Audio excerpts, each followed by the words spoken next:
Good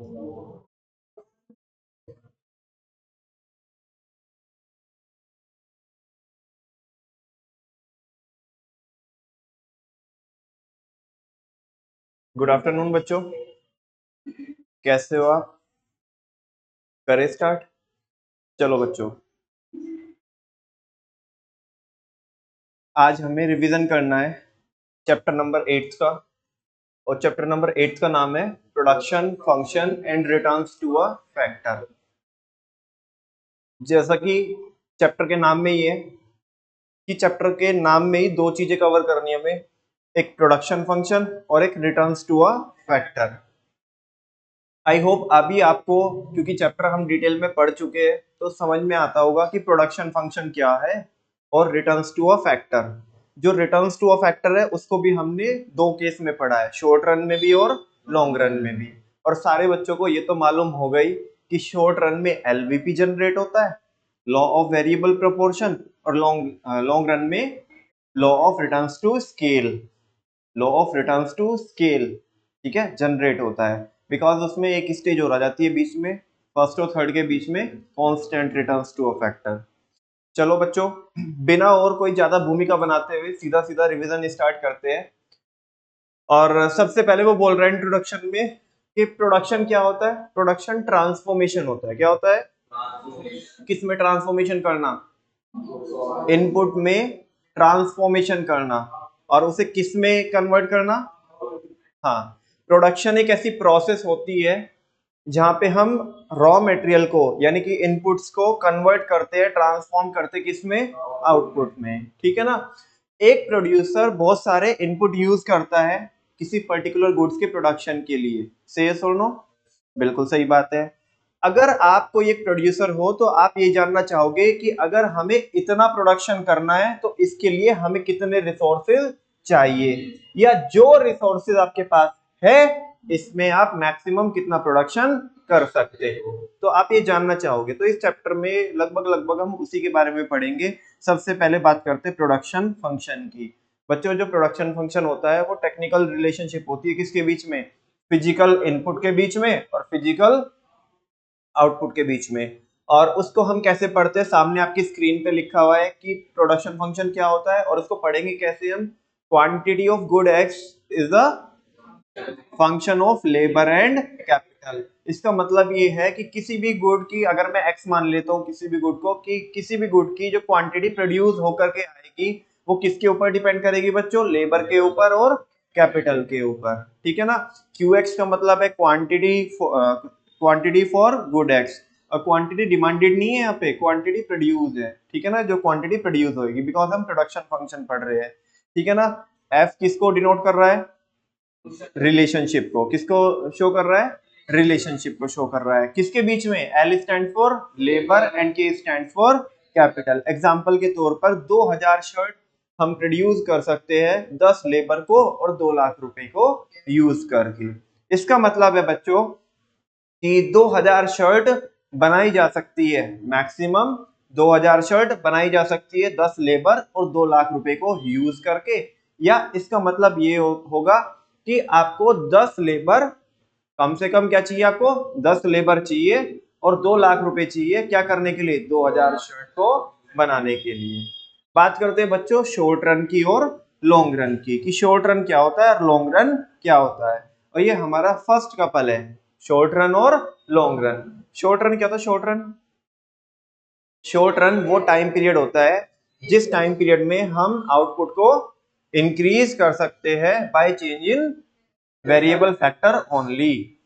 किसको change करके? Variable factor. आमतौर पर वेरिएबल फैक्टर कौन रहता है? लेबर, है ना। लेबर को चेंज करके हम आउटपुट को बढ़ा सकते हैं। अगर हम बात करें बच्चों किसकी? लॉन्ग रन की।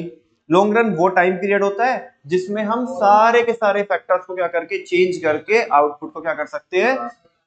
लॉन्ग रन के अंदर इसका फिक्स फैक्टर का और वेरिएबल फैक्टर का जो डिफरेंस होता है वो खत्म हो जाता है और सारे फैक्टर क्या बन जाते हैं, ठीक है ना। जैसे वो फिक्स है ना, फिक्स, तो उस केस में फिक्स एक बात बोलता है, किसको? फिक्स जो है ना, फिक्स फैक्टर है, वो वेरिएबल को एक बात बोलता है। वो एक गाना सुना है आपने, मैं तो तेरे रंग में रंग चुका हूँ। ऐसा सुना है कुछ गाना? नहीं सुना? बस तेरा बन चुका हूँ, मेरा मुझ में कुछ नहीं, सब तेरा। तो लॉन्ग रन में क्या होता है, जो फिक्स फैक्टर है वो यही बोल रहा है किसको, वेरिएबल को, कि अब मैं किसके जैसा हो चुका हूँ, तेरे जैसा, मेरा मुझ में कुछ नहीं, सब तेरा, जैसा तू है वैसे ही मैं हूँ। ठीक है ना? यानी कि लॉन्ग रन में सारे के सारे फैक्टर क्या हो जाते हैं बच्चों, वेरिएबल हो जाते हैं, चेंज हो सकते हैं, और हम क्या कर सकते हैं, आउटपुट को बढ़ा सकते हैं सारे के सारे फैक्टर्स को चेंज करके। बिकॉज लॉन्ग रन इतना टाइम पीरियड होता है कि उसमें हम अपने प्लांट को भी क्या कर लेंगे, चेंज कर देंगे, हम नई टेक्नोलॉजी पे भी स्विच कर जाएंगे, प्लांट को चाहे तो एक्सपेंड कर सकते हैं, है ना, मशीनरी को रिप्लेस कर सकते हैं, इनफ टाइम होता है।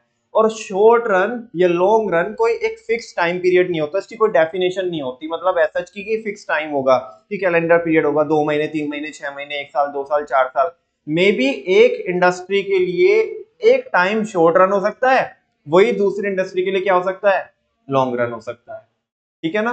बिल्कुल सही बात है, ये मैंने आपको बता ही दिया है, यहाँ पे नोट में क्या लिखा हुआ है। बात करते हैं अब सेकंड कपल की, variable factors and fix factor. Variable factor कौन से फैक्टर होते हैं, जिनको हम चेंज कर सकते हैं, किसके चेंज होने से, आउटपुट के चेंज होने, मतलब अगर हमें आउटपुट को चेंज करना है तो इन्हें चेंज कर सकते हैं, तो वेरिएबल है ना, ये क्या है, वेरिएबल है जिसको हम चेंज कर सकते हैं, जैसे कि लेबर, रॉ मटेरियल वगैरह वगैरह।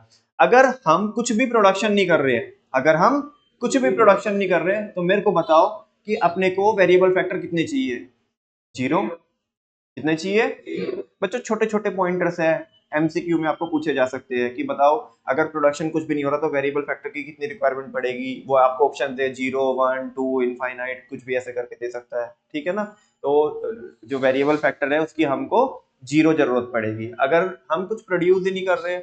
अगर हम बात करें बच्चों किसकी, फिक्स फैक्टर की, ठीक है ना, तो फिक्स फैक्टर वो फैक्टर होते हैं जिसको हम क्या नहीं कर सकते बच्चों, चेंज नहीं कर सकते। और चेंज कब में नहीं कर सकते, शॉर्ट में कि लॉन्ग में, शॉर्ट रन में, है ना, यानी कि आउटपुट के चेंज होने से हम इनको चेंज नहीं कर सकते। और फिक्स फैक्टर की आपको जरूरत पड़ेगी ही पड़ेगी, चाहे भले ही आप प्रोडक्शन करो या ना करो। बात समझ में आ रही है? तुमने मशीनरी को लाके रख दिया, मत करो प्रोडक्शन अब। और फिक्स फैक्टर की आपको जरूरत पड़ेगी कब, प्रोडक्शन को स्टार्ट करने से पहले। वेरिएबल फैक्टर को तो एक बारी बाद में भी लेके आ सकते हो, बात समझ रहे हो आप, मशीनरी को लाने के बाद आप जब प्रोडक्शन चालू करोगे तो तब लेके आ सकते हो, लेकिन प्रोडक्शन स्टार्ट करने से पहले पहले आपको मशीनरी क्या करनी पड़ेगी, इंस्टॉल करनी पड़ेगी। ठीक है ना? तो वो ये बोल रहा है।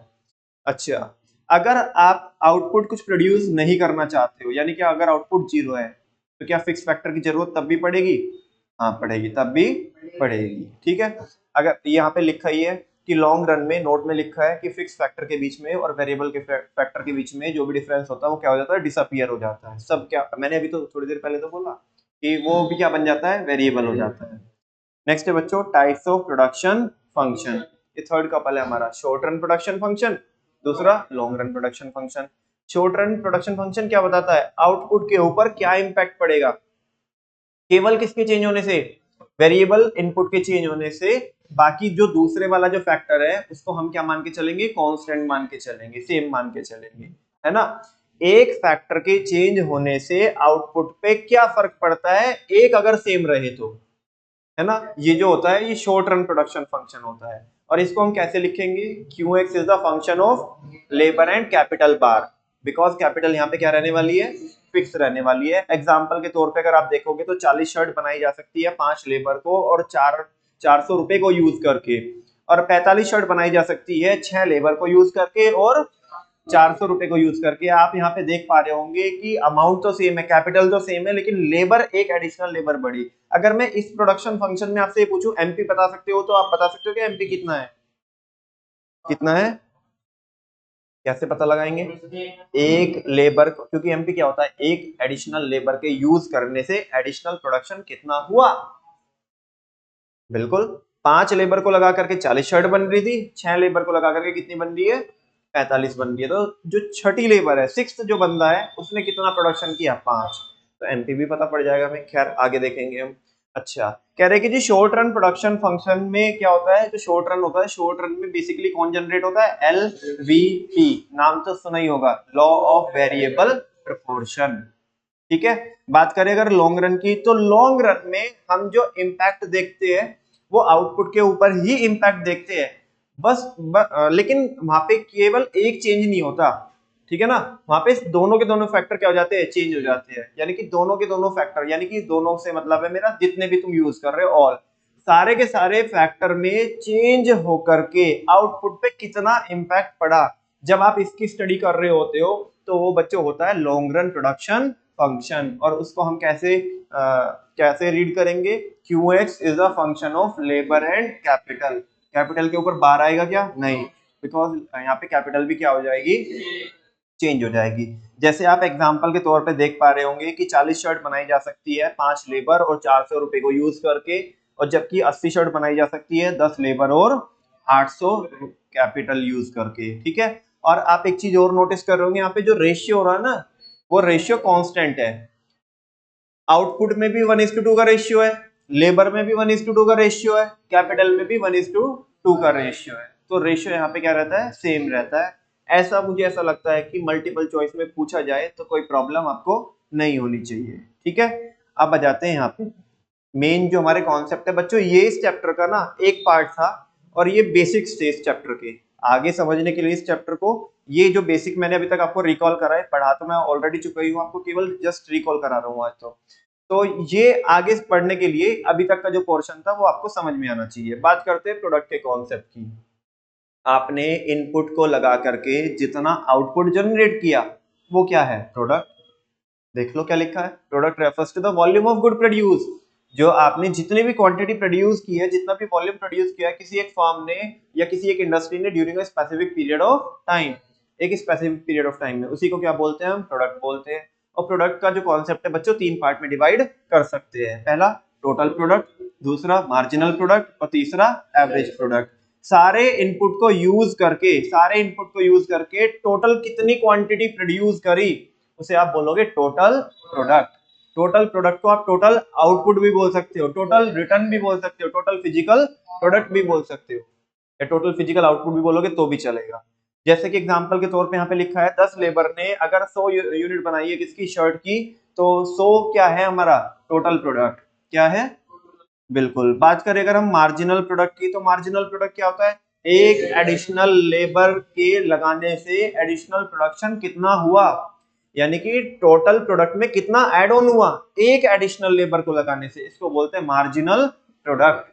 और नॉर्मल इसको कैसे निकालते हैं, marginal product is equal to TPN minus TPN minus 1। लेकिन ये कभी लग पाएगा, जब कांस्टेंट नंबर्स हो। लेकिन एवरग्रीन हमने एक फॉर्मूला डेवलप किया था, एवरग्रीन कौन सा है, MP is equal to delta TP upon delta L या डेल्टा क्यू, ठीक है ना। मतलब प्रोडक्शन में कितना चेंज हुआ, टोटल प्रोडक्शन में कितना चेंज हुआ डिवाइडेड बाय लेबर में कितना चेंज हुआ, है ना। लेट सपोज अगर बच्चों 10 लेबर लगा करके 100 यूनिट का प्रोडक्शन कर रहे थे हम, और 15 लेबर को लगा करके 150 यूनिट्स का प्रोडक्शन कर रहे हैं, तो प्रोडक्शन में कितना चेंज हुआ है, टोटल प्रोडक्शन में 50 यूनिट्स। कितनी यूनिट्स, 50 यूनिट्स। तो 50 यूनिट का चेंज हुआ है, लेकिन कितनी लेबर को लगा करके, 5।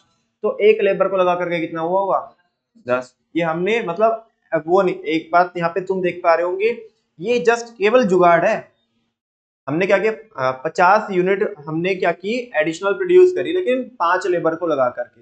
कितनी लेबर को लगा करके, 5 लेबर को लगा करके। तो आपने 50 को डिवाइड करा किससे, तो ये हमने एवरेज बेसिस पे निकाला है। किस बेसिस पे निकाला है, मतलब ऐसे मान लिया होगा कि सबने इक्वल इक्वल प्रोड्यूस करी होगी, कि अगर 50 यूनिट एक्स्ट्रा 5 लेबर ने बनाई है ना, तो एक ने कितनी बनाई होगी, 10। बात समझ में आ रही है। फाइनली कंक्लूड करता हूं, मार्जिनल प्रोडक्ट क्या होता है, एक एडिशनल लेबर को लगाने से एडिशनल प्रोडक्शन कितना हुआ, इसको बोलते हैं मार्जिनल प्रोडक्ट।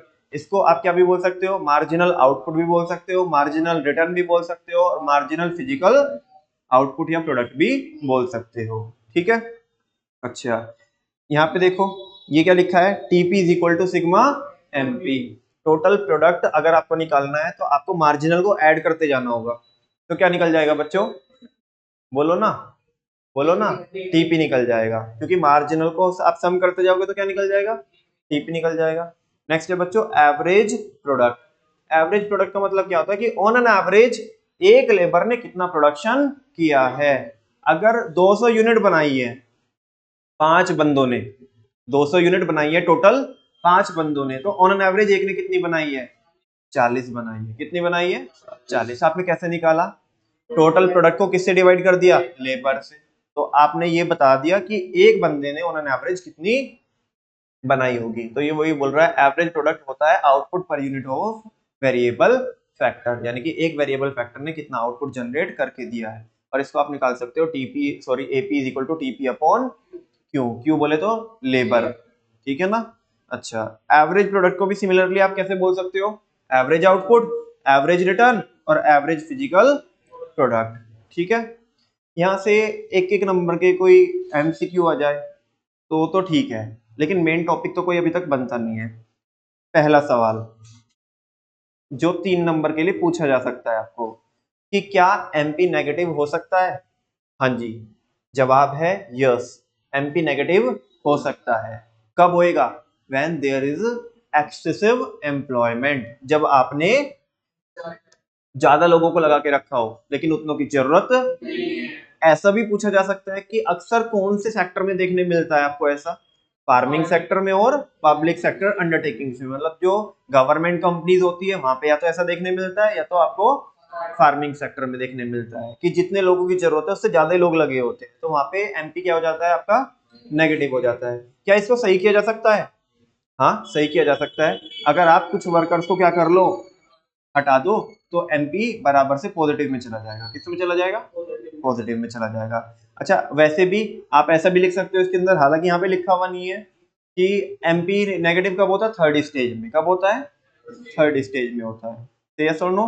अच्छा, जब एक्सेसिव एम्प्लॉयमेंट होता है इस चीज को हम एक और टर्म से क्या कर सकते हैं? डिनोट कर सकते हैं, जिसको बोलते हैं डिसगाइज्ड अनएम्प्लॉयमेंट। डिसगाइज्ड अनएम्प्लॉयमेंट का मतलब होता है छिपी हुई बेरोजगारी, जहाँ पे देखने में लगता है कि बंदा क्या कर रहा है?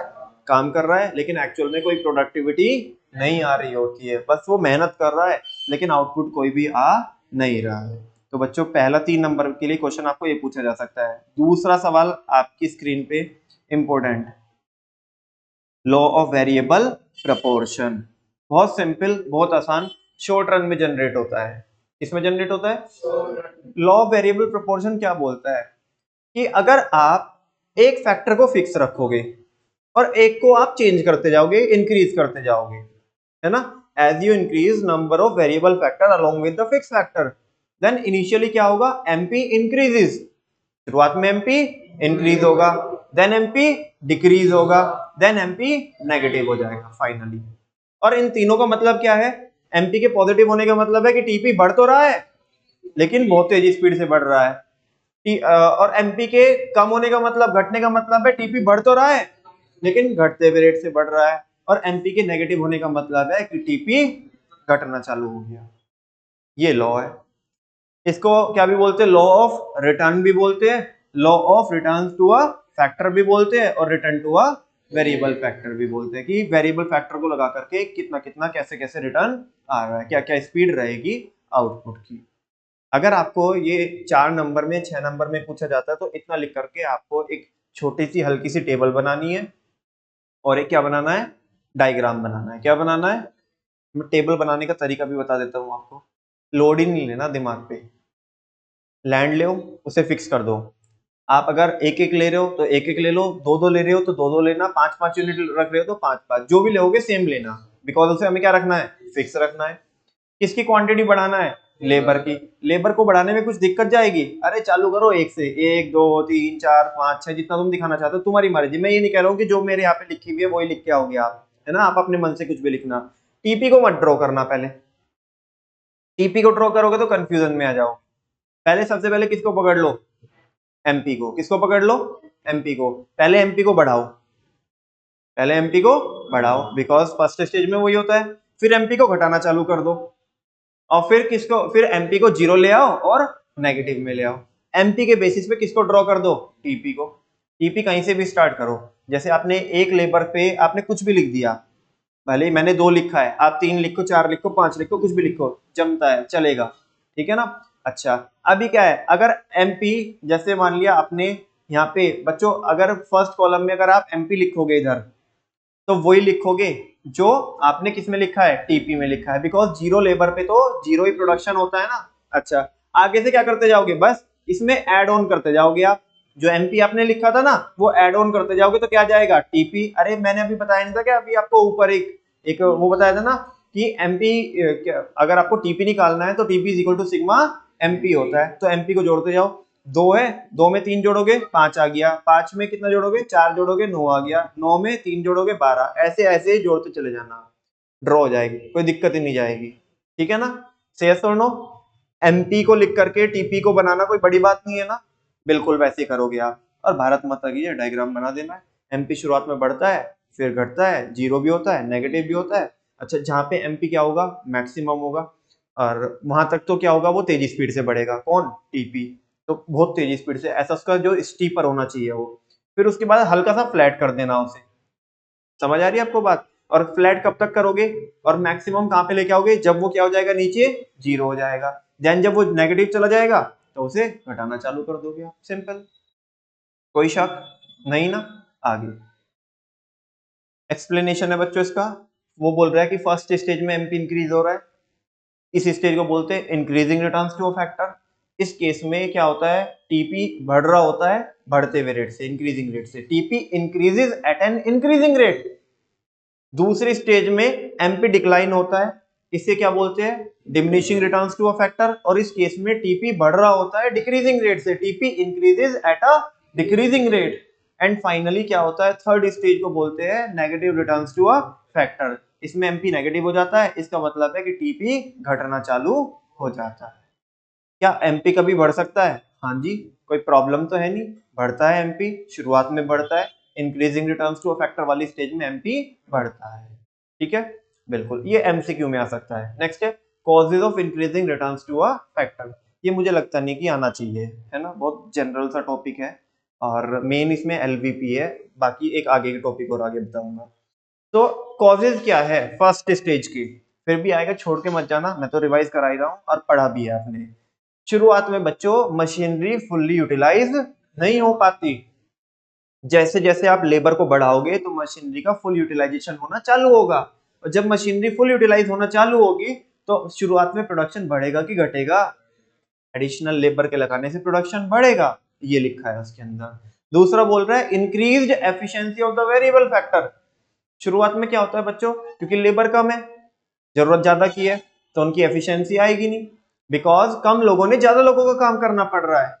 अब जब ज्यादा लोग आएंगे, जितने चाहिए उतने आएंगे, तो उनकी एफिशिएंसी बढ़ेगी, क्योंकि हर एक इंसान अपना अपना काम करेगा जो उसे मिलेगा, तो उससे एफिशिएंसी बढ़ती है। जब एफिशिएंसी बढ़ेगी तो प्रोडक्टिविटी भी बच्चों बढ़ेगी, because productivity is directly related to the efficiency. जितनी ज्यादा एफिशिएंसी होगी उतनी ज्यादा प्रोडक्टिविटी होगी, जितनी कम एफिशिएंसी होगी उतनी कम प्रोडक्टिविटी होगी। और तीसरा रीजन ये बोल रहा है better coordination between the factor. शुरुआत में कोऑर्डिनेशन ही कहां बन रहा था, जरूरत थी ज्यादा लोगों की, थे कम, तो कोऑर्डिनेशन बन ही नहीं रहा था, किसके बीच में, मशीनरी के बीच में और लेबर के बीच में। अब लोग आते जाएंगे तो कोऑर्डिनेशन बराबर रहेगा, कोऑर्डिनेशन बनेगा तो प्रोडक्टिविटी बढ़ेगी। क्या बढ़ेगी, प्रोडक्टिविटी बढ़ेगा, तो इसका मतलब क्या है, एमपी आपका बढ़ेगा। तो better coordination between the factor, yes और नो। बात अगर हम करें सेकंड स्टेज के कॉजेज की, causes of decreasing returns to a factor. पहला बोल रहे फिक्सिटी ऑफ द फैक्टर, पहला क्या बोल रहे हैं, फिक्सिटी ऑफ द फैक्टर। कह रहे कि फैक्टर क्या रहते हैं, फिक्स रहते हैं, क्या रहते हैं, फिक्स रहते हैं। लेकिन अगर आप क्या करोगे, आप लेबर को बढ़ाते जाओगे बढ़ाते जाओगे बढ़ाते जाओगे, तो जो फिक्स फैक्टर है ना वो क्या होगा, एक्सेसिवली यूटिलाइज होगा। क्या होगा, एक्सेसिवली यूटिलाइज होगा। एक तो होता है नॉर्मल यूटिलाइजेशन होना, लेकिन अब उसमें तुम जो लेबर है वो ज्यादा दिमाग लगाएगी, ज्यादा होशियारी दिखाएगी उसमें, तो उसका ज्यादा क्या होगा, वियर एंड टीयर होगा। क्या होगा, यानी कि मशीनरी के ऊपर ज्यादा डेप्रिसिएशन लगेगा, उसकी वैल्यू क्या होएगी, है ना, वो मशीनरी को स्क्रैप बनाने की कोशिश कर रहे हैं। क्या बनाने की कोशिश कर रहे हैं, अरे यार एक बात बताओ, जब ज्यादा लोग आएंगे तो ये करेंगे ना। तुम देखो, मान लिया तुम्हारे घर में कोई छोटा तुम्हारा भाई बहन है, और तुमने उसको कोई तो खिलौना दिया, तो वो अपने हिसाब से खेलेगा, ठीक है ना। 4-5 गली मोहल्ले के बच्चे इकट्ठे कर लो, एक उसे फेंक रहा है ना, एक उसके पेज खोल रहा है, एक उसे, मतलब वो खेल रहा है, तो खेलते खेलते उसने 4-5 बार उसे जमीन पे लगाया, जमीन पे मारा उसे, क्या जब तक वो टूटेगा नहीं। एक बच्चा थोड़ा हराम सा टाइप का होता है होता है ना, कि जब तक वो टूटेगा नहीं तब तक उसे होश नहीं आएगी, उसने जिम्मेदारी ये उठा रखी है कि इसका खिलौना मेरे को तोड़ना है। तो सेम है बच्चों लेबर का है, ठीक है ना। कि ज्यादा लोग आएंगे तो ज्यादा होशियारी कलाकारी दिखाएंगे, भले उन्होंने कोई बीटेक ना किया हो मैकेनिकल इंजीनियरिंग से, लेकिन वो इंजीनियर जरूर बन के दिखाएगा उसमें, तो वैसा है। नेक्स्ट है इम्परफेक्ट फैक्टर सब्स्टिट्यूटेबिलिटी। अरे जो जिसका काम है से वो करने दो ना, तुम मशीनरी की जगह, जरूरत तो किसकी है और तुम किसको बढ़ाए जा रहे हो, ऐसे कोई ना बात बनेगी, बोलो ना, ऐसे कोई ना बात बनेगी, बिकॉज एक फैक्टर दूसरे का परफेक्ट सब्स्टिट्यूट नहीं है, इम्परफेक्ट सब्स्टिट्यूट है। एक हद तक तो ठीक है, लेकिन अब अगर आप क्या करोगे, एक आइडियल रेशियो होता है, उस आइडियल रेशियो को क्रॉस करोगे तो जो आउटपुट होगा, जो प्रोडक्टिविटी होगी वो कॉम्प्रोमाइज होगी, एडजस्ट होगी, तो कम होके आएगा, ठीक है। ये हो गया। नेक्स्ट है पुअर कोऑर्डिनेशन। पहले तो कोऑर्डिनेशन बन ही नहीं रहा था, अभी बन के भी बिगड़ जाएगा, ठीक है ना। तो जब कोऑर्डिनेशन बिगड़ेगा तो वापस से आउटपुट क्या होएगा, कम होगा, ठीक है। फिर ये नोट में बोल रहा है कि एक आइडियल फैक्टर रेशियो होता है, क्या होगा अगर ये आइडियल रेशियो क्या हो जाए, स्ट्रेच हो जाए या क्रॉस हो जाए। सिंपल सी बात है, एमपी क्या होएगा, एमपी घटेगा, और कॉन्टिन्यूसली माहौल बनाते रहोगे तो वो माइनस में चला जाएगा, एमपी नेगेटिव में चला जाएगा, सिंपल सी बात। अभी तक मुझे तो लगता नहीं ऐसा ऐसा कुछ इसमें आया है। दो टॉपिक है, क्या एमपी नेगेटिव हो सकता है, हाँ जी हो सकता है। क्या एमपी कभी बढ़ता है, हाँ जी बढ़ता है एमपी फर्स्ट स्टेज में। नेगेटिव कब होता है, थर्ड स्टेज में। एलबीपी क्या है, बढ़ाते जाओ लेबर, एमपी बढ़ेगा घटेगा नेगेटिव। इतना सा चैप्टर है। एक अगर आप प्रोड्यूसर हो और रेशनल प्रोड्यूसर हो, तो आप मेरे को बताओ कौन सी स्टेज तक प्रोडक्शन करोगे आप, सेकंड स्टेज के लास्ट तक। थर्ड में एंट्री नहीं मारोगे, वरना क्या हो जाएगा, तूने मारी एंट्री यार, दिल में बजी घंटी यार, हाँ बोलो ना घंटी बज जाएगी, तुम्हारा टन टन टन हो जाएगा, फिर करते फिरना कुछ भी, कुछ नहीं मिलेगा थर्ड स्टेज में एंट्री करोगे तो। बिकॉज थर्ड एंट्री में दर्द नहीं मिलता, केवल दर्द डिस्को होता है। क्या होता है, सैलरी भी बढ़ रही होगी और आउटपुट भी कम आ रहा होगा, ठीक है ना, हाँ बोलो ना। तो एक रेशनल प्रोड्यूसर होने के नाते आपने फर्स्ट स्टेज में प्रोडक्शन करना चाहिए और सेकंड की हद तक जाना चाहिए, है ना। थर्ड को आइस पाइस धप्पा भी मत करना वरना तुम्हारे लग जाएंगे, ठीक है ना। हाँ बिल्कुल, क्यों नहीं आ सकता, कि एज अ रेशनल प्रोड्यूसर वो कौन सी स्टेज तक प्रोडक्शन करेगा, तो आप बोलोगे till the last of second stage, है ना। थर्ड में जाके कहीं हाथ जलाना, मैंने बोला ना, दर्द नहीं मिलता, दर्द है डिस्को, तो दिल में मेरे दर्द है डिस्को, ठीक है। लास्ट बच्चों इसमें, और उसके बाद एक टॉपिक और है, वो इंपॉर्टेंट है, ये तो ऐसे ही है, कोई बात नहीं। बच्चों increasing returns to a factor के बीच में और decreasing diminishing returns to a factor के बीच में एक और स्टेज पाई जाती है, वो लॉन्ग रन में होता है constant returns to a factor, है ना। और जब ये चार स्टेज बन जाती है, तीन की चार हो जाती है, तो एक लॉ बनता है जिसको बोलते हैं law of returns to scale. क्या बोलते हैं, और ये लॉन्ग रन में ही होता है, ठीक है ना। ये बस सुनने के लिए सुन लो, इसका कोई मतलब नहीं है तुम्हारे एग्जाम से लेने में, क्योंकि मैंने भी किस में डाला है, एक्स्ट्रा इसमें डाला है, बॉक्स में डाला है, ठीक है। अच्छा, फाइनली ये रिश्ता क्या कहलाता है, किसके बीच में, एपी और एमपी के बीच में, एपी और एमपी के बीच में ये रिश्ता क्या कहलाता है। हाँ जी, मोस्ट इंपोर्टेंट। आप क्या करोगे, रिश्ता भी लिख के आओगे, चार ही तो लाइन में लिखना है। टेबल बनाओगे तो अच्छा है, वरना डायग्राम तो पक्का पक्का बना के आना। अगर टेबल बना दोगे तो कोई प्रॉब्लम नहीं होएगी, लेकिन डायग्राम तो पक्का पक्का बनाना, ठीक है ना। बिकॉज इसमें पॉइंट लिखने जैसे है ना, तीन चार पॉइंट लिखने जैसे है, तो अगर टेबल नहीं बनाओगे तो भी बात बन जाएगी, लेकिन डायग्राम जरूर बना के आना, और ये चार लाइन लिख के आना। याद है आपको क्रिकेट वाला एग्जाम्पल, अगर आके छठे प्लेयर ने भूत उतारा तो क्या होगा, अरे बता दो बच्चों क्या होगा।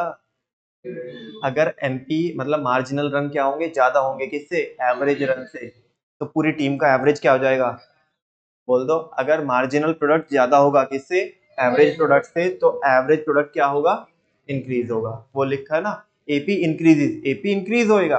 वहां पे जाके ये मत सोचना कौन इंक्रीज होएगा, चैलेंज ये होता है वहां पे जाके बच्चा सोचता है एमपी इंक्रीज होता है, so long as AP is greater than MP, AP is greater than MP, वो ऐसे सोचता है बच्चा, तो एमपी क्या होएगा, इंक्रीज होएगा ना बाबा ना, ऐसे नहीं है, एपी इंक्रीज होएगा। कौन इंक्रीज होएगा, कब, अगर एमपी ज्यादा है किससे, एपी से।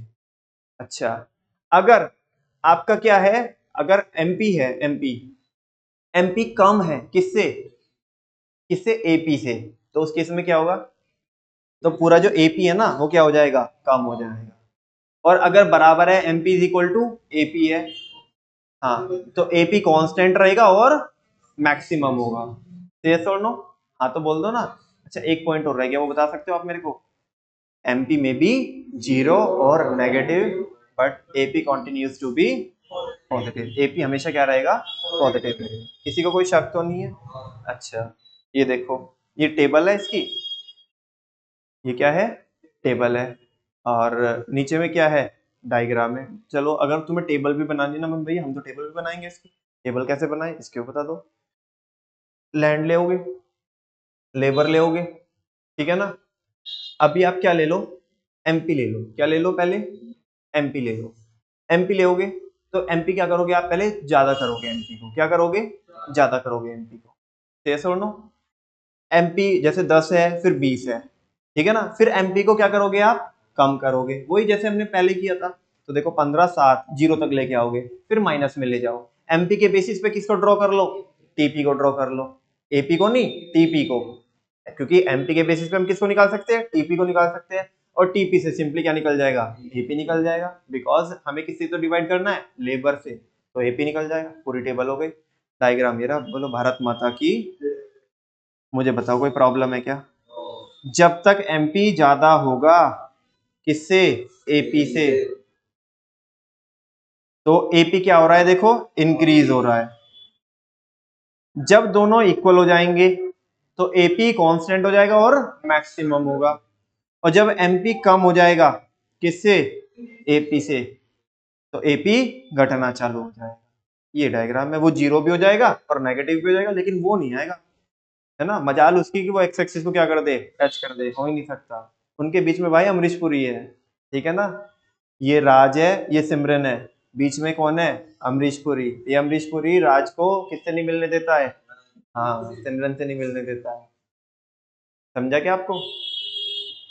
Finally when one unit of labour is employed, जब आपने एक लेबर लगाई है तो वही टीपी, वही एपी और वही एमपी। बोलो, तुम ही हो माता पिता, तुम ही हो, तुम ही हो बंधु सखा, तुम ही हो। और इसी के साथ साथ बच्चों आपका ये रिवीजन किया जाता है finish. Thank you very much बच्चों। इस चैप्टर में इतना ही, बाकी मिलते हैं अभी अगले चैप्टर में।